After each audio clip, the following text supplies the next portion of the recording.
We're back with another episode of Franchise My Business, a podcast by franchisors for franchisors.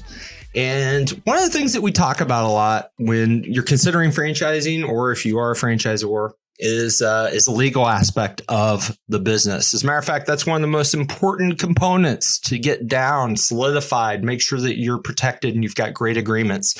And no better guest to come on and talk about this than my personal franchise attorney, helps with our franchise system, and friend, Kara Martin. She is with the Franchise and Business Law Group based out of Salt Lake City, Utah.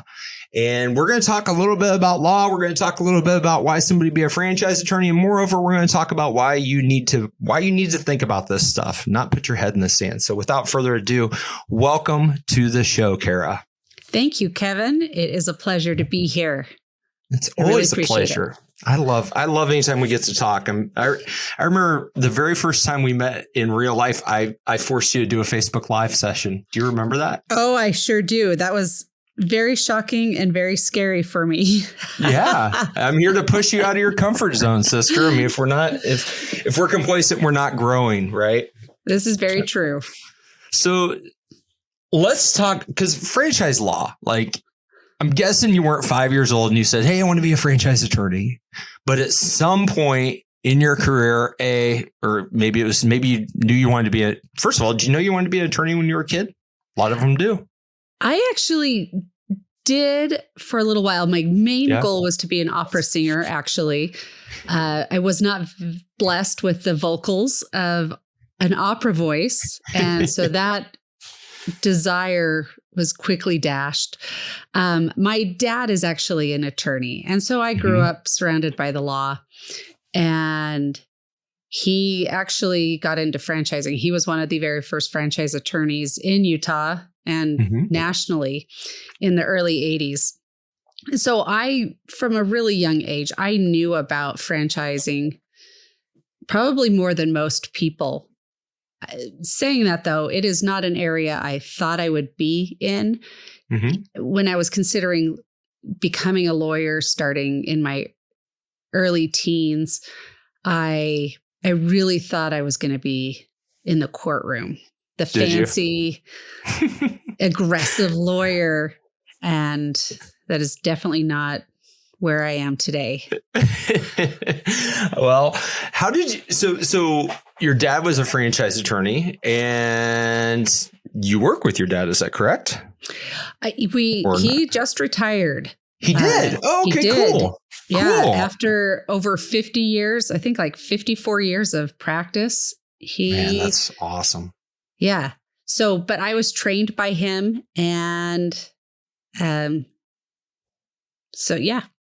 And then I think you get to, I mean, it's basically like there's a lot of family happening in your business because if I recall, your brother's also involved in the business. Yeah. So you guys are just like a whole family of franchise attorneys. We are a franchise attorney family.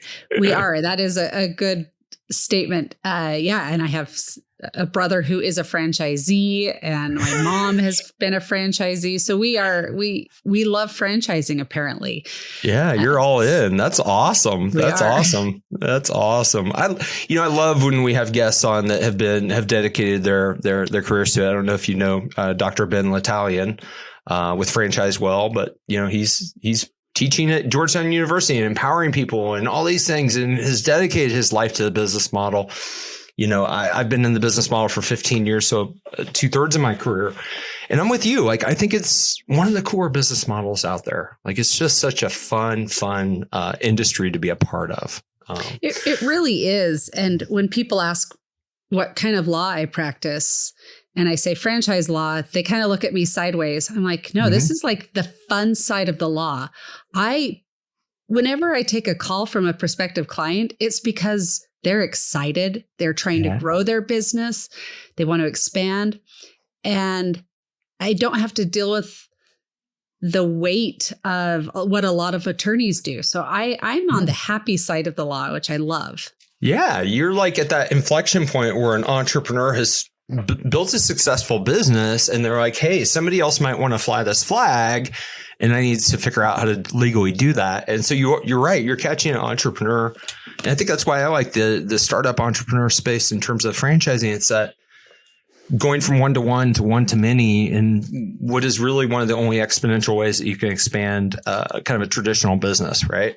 Right. And so that's super cool. So you also help people with licensing. So one of the things I appreciate about you, and kind of the way that I think too, when I'm helping people, is I'm not going to force them into a model. I'm going to find them, the business structure that makes the most sense. And I imagine that, that's a very common question I get as a marketer. Even as a marketer, they're like, well, what are the benefits of franchising versus licensing? We are going to talk a little bit of legal, because I think that's, if people wanted to know one thing and they're thinking about franchising, it's, or they're thinking about expanding, and maybe they're thinking about franchising.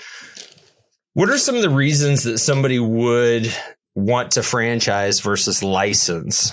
Like, what are your top 3 reasons that, hey, franchising, while there's more complexity, more legal work, more all these things, is generally a better bet than licensing?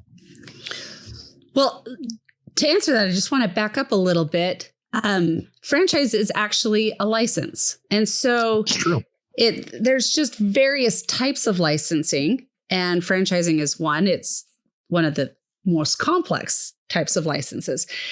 The reason franchising is a great option as opposed to just a trademark license or another type of IP license or product distribution license is it allows the franchisor or the founder to maintain a lot of control. And I look at it as, if you have created a child, do you want somebody else to take your child and raise it? Perhaps you do. Some days I know I do with my kids. Don't we all, right? But it's a license is sort of, you're saying, okay, you can take this and you can, there are some ways that I am going to tell you how to use what I'm giving you, but you're pretty much free to use it however you want. Mm-hmm. In a franchise, you get to say, you have to be open at this time, these number of days. This is the color scheme you can use. These are the suppliers you have to use. So you maintain an abundant amount of control over it, so that whatever you've created will most likely maintain that same level of integrity that you want in your business or the system that you've created. Other licenses, it might not be as important to maintain that type of control. It is something that you can send out and allow other people to use, and you aren't as worried about it. And you see those types of licenses mostly where it's an add-on product to an existing business and not an entire business wholesale. Right. And maybe that's the limiting factor. It's like, hey, if you've got something that's going to bolt on to somebody else's existing business, brand doesn't really matter, all these other things, the customer experience, as long as they know how to utilize whatever it is, whatever innovation you've come up with, maybe that's something that you look at from a, trademark licensing type of scenario, license your intellectual property.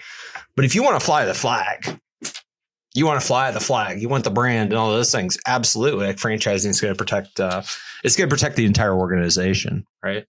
Right. And you can do that by growing your own company and opening additional outlets, but that takes a lot of time, a lot of money. Yeah. And so franchising is a great option because you are leveraging other people's capital, their time, to grow your brand. And it isn't as if you don't have to spend a lot of time as a franchisor, as you know, Kevin. Yes. Franchising is a business in and of itself, just to manage and recruit, but it's a different type of business than the brick and mortar or the face-to-face customer experience. Yeah, that's what I did an episode about reasons why you shouldn't consider a franchise. And my number one thing was, if you're not ready to go from, widget maker, whatever your innovation is in your prototype or whatever company owned stores you have, and you're not somebody who enjoys pouring into others and supporting other entrepreneurs, if you don't have a team that cares about that, and you're going to be the person, because a lot of these folks, when you decide to make that initial move, you're not hiring all this infrastructure, you better make sure that you're ready to flip that hat and go to mentor and somebody who's in charge of helping other entrepreneurs, not just making donuts or whatever your business model is. Yeah, I think that's a great point, and a great way to look at it and to advise people is you have to be able to do something, be willing to do something more than just make what you have made. Yeah. And we also know from experience, and I don't mind sharing it, is that, sometimes you buy a company that's already got some license agreements in place and you're a franchise and you're trying to transition to a franchise. And that's a very painful place to be, as you know, helping us, navigate from some licensed stores to some franchise stores. I mean, most of these agreements have long terms. And if you've got some that are operating under one model because maybe you've inherited the company or maybe you made a poor business decision and decided to start licensing and transition to franchise, that gets so complex and so messy. And so from personal experience, I can just say, hey, if you feel like you're ever going to let people use your brand, absolutely just go straight to the franchise process. So there's a couple of core documents that people need if they aren't already franchising, and there's core documents that they need every year updated, but let's just plow through. Like if a new entrepreneur is coming to you, they've got this really successful business. I know you've got a nice package where you basically give them pretty much everything that they need from a legal perspective to start that franchise entity. Why don't you just guide us really quickly through like the core documents that you guys are helping new franchisors with to get to that point where they can offer their first unit to somebody? Yeah. So every franchisor, before they can make a sale, has to provide the prospective franchisee with what's called the franchise disclosure document. Most people just call it the FDD. That is a federally mandated and federally regulated document that contains 83, not 83, that would be ridiculous. It contains 23 required items. And that is everything from information about the franchisor and where they were established, how long they've been in business, their affiliates, all the way to financial performance representations that give a prospective franchisee an idea of what they could be grossing or what their costs are going to be, and everything in between. So the disclosure document are these 23 items. It also contains exhibits, and the franchise agreement is one required exhibit in the FDD. And the franchise agreement is the actual contract that is signed between the franchisor and the franchisee.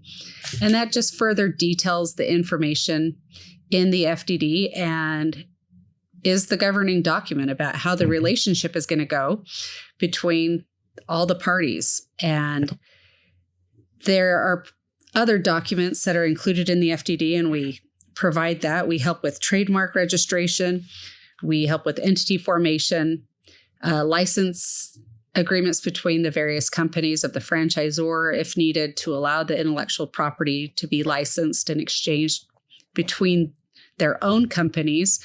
And so really, our goal is to take a new franchisor and hand them every single legal document they will need, whether it's behind the scenes or out in front in the public, that they're going to need to successfully begin their franchise journey. Yeah. And are you finding that a lot of people spin up a new entity as a franchisor, right? Like that's also something, hey, I'm going to, form a new business entity. It's going to be specifically for this franchising effort, right? Yes. Yeah. Yes. And there are quite a few reasons actually why we like that. But I will say the top two reasons are related to audits and liability. So the primary reason is the audit. Franchisors have to submit to an annual audit. In some states, it's sooner than 3 years, but in the majority of states, starting in your third year of operations, you have to comply with a full audit. It's time consuming, it's expensive. And if you have your funds mingled from your company locations and your franchise locations, suddenly you're opening up your entire company operations and the finances to the public, because the FDD is a public document. And why expose all of that? That's a private company. And it doesn't really have anything to do with your franchise operations. And so you want to have a separate entity solely to protect your financial side. And audits, frankly, are cheaper or I guess less expensive when it's just dealing with the franchise company and their revenues. The second reason, like I said, was for liability. I also don't like the franchisor to own the intellectual property. I like another company to own the intellectual property and license it to the franchisor, so that if there is ever an issue with the franchise system, all that you've created, all that intellectual property, it is more fully protected. Right.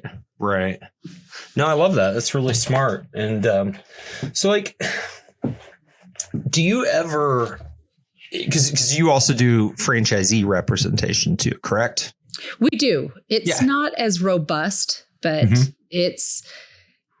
I definitely look at franchisees when they come through the door or call. I am able to advise them on what I know is typically happening from the franchisor side. So, right. That's awesome. But not a lot of franchisees take that step, which I think is unfortunate, because a franchise agreement, if any of your listeners out there have ever seen one, and an FDD, those are big, hundreds of pages of documents. Huge documents. And they're not fun reading either. I mean, it's not like light, it's some heavy reading. I haven't spent as much time in FDDs as you have, but I've spent time in FDDs, and it's a lot. Like, if you're thinking about buying a franchise, you should absolutely consult an attorney, in my opinion. Like 100% of the time, it's a huge agreement. I agree. You're putting a lot of money, a lot of time, a lot of emotion into this. But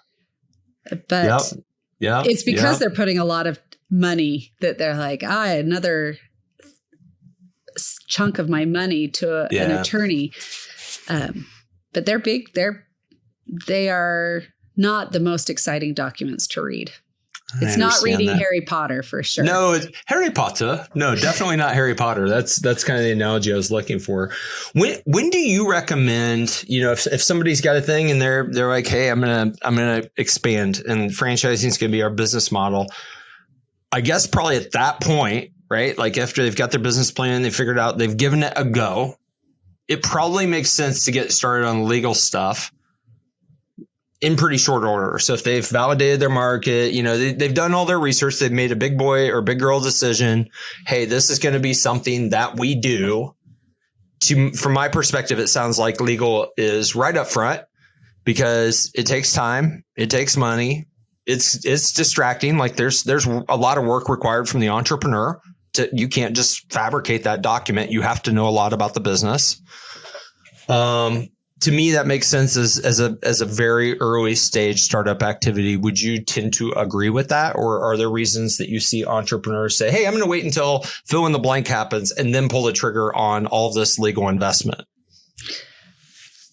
I've seen it both ways. My recommendation is get into legal earlier than later. And the reason for that is it might not be the right time to start franchising. But what I can do, and what a good franchise attorney can do, is give you the tools and the steps to take and prepare. So I have often had somebody come through the door and say, okay, I want a franchise. And after speaking to them, I actually advise them, wait a year, wait 2 years, and go and do these things. Get things in place, get your processes, your systems, open up another location, really fine tune things, and then let's talk. And so that's the real advantage to getting in early, is having somebody right there. They're already on your team and they set you up for what you need to be doing. They give you a great timeline, give you some steps that you need to take. And then you come back and talk. And instead of then trying to scramble and say, okay, well, this is how I might want a second location or a franchise location to work out. They've already taken those steps. They've already seen what needs to be done. Yep. And can really more fully hit the ground running when they take the time to really set it up, and then they can go and franchise. But I do have people that come in, and I'm often surprised. They'll come in and I just don't think they are quite ready to franchise, and they're convinced they are. And sure enough, they are excited. They are killing it. They really are killing it. And so really either one works. If you are excited and you have the energy and the time and the motivation to really just go for it, then it doesn't matter if you don't have all of these things set up in advance. Yeah. You'll get it. Yeah, eventually it'll be required. Now, one of the things that you said, and you're you, so you didn't think about how important this is, but I'm me who knows you, and I'm like, oh, this is huge. So one of the benefits of working with a specialist, because I think that there's no shortage of people who, first of all, just say it, they try to save money on the legal aspect. They're like, hey, this is legal. I need to get it done. It's a necessary evil. I'm like, no, actually, this is the foundation of a complex business arrangement. What you have is you have a little bit of X-ray vision that can help those entrepreneurs, specifically in the franchise industry, because you're a specialist, because you know of those hurdles, and they may not be. It's the same reason that people come to me for consulting. I mean, I'm a marketer, but I can give them business consulting advice because I know a lot of the same things that you know as to when it makes sense to go, or when it makes sense to continue to work on your original concept and then look at going later on. So to the team members who are listening, or to the audience who's listening, don't discount the importance of, or the value of, partnering with somebody who understands franchise law, because that person is going to have unique industry insights across multiple different sectors, all within the same business model that you may not have access to. So I think that's super cool that you guys have dedicated your practice, and your dad going back, how many? 50 what? Like 54 years. 54 years. That level of expertise is priceless, and your clients get it layered on top as kind of a value add of your legal services. So I think that's really cool. I think it's amazing, actually. What like if people want to learn more about Kara, they want to learn more about the Franchise and Business Law Group, like what are the best ways for them to go find you guys online? Because that's probably the easiest way, right? Yeah. So going online, you can definitely, we are at the franchisebusinesslawgroup.com. And as a plug, Kevin does our website, and I need to actually give Kevin some updated information about our team. Yeah. But yeah, so you can go there. You can read all about us. We all have our bios and pictures up. And like most attorneys, we like to have old pictures so that we look as young as possible. Like real estate agents, you got the glamour shots up there from the mall. I know. I've got my feather boa and the soft lighting. I miss that place. Like, it's so sad that that's not a thing anymore, because seeing those pictures in the wild were hilarious. Can we just say that was awesome? It was. In fact, to your listeners, start up a new franchise, a new Glamour Shots franchise, updated for millennials. Yes. And you know what? The beautiful thing is you don't even need photographers. They just take their own photos themselves. Just have a photo booth with all the props, and the soft lighting already. And the filters that will make you look like, your heavenly figures or whatever they would do. So, my gosh. Was that a franchise, by the way? I can't remember. I don't know. I'm pretty sure it was. It had most to be, of those, because they were in malls and all those places. They were just popped up everywhere. But on getting to know us, our website, we have an Instagram page, a Facebook page. We try to post on our social media. On the socials. And if people are going to Google you, your name is spelled with a K, Kara, Martin. just Google Kara Martin franchise. She's going to rock it to the top. If not, I got to have a talk with my team. Yeah. And, there's a Kara Martin attorney or a doctor out there. Whenever I search for myself, she comes up ahead of me, but I guess doctors are a little more important than lawyers. So I'll give her that. Oh, come on. You guys are important. Just in a different way. In a different way. It's true. Yeah. I was going to say. Not lives. Yeah. Hey, that's your new tagline. The Franchise and Business Law Group, saving businesses, not lives. Awesome. Well, Kara, it's always a pleasure, but thank you for taking time out of your day to visit with us. I know that particularly for people who are new in their journey, these are conversations I get all the time. And so I'm going to be just referencing people and say, hey, go back to listen to this episode.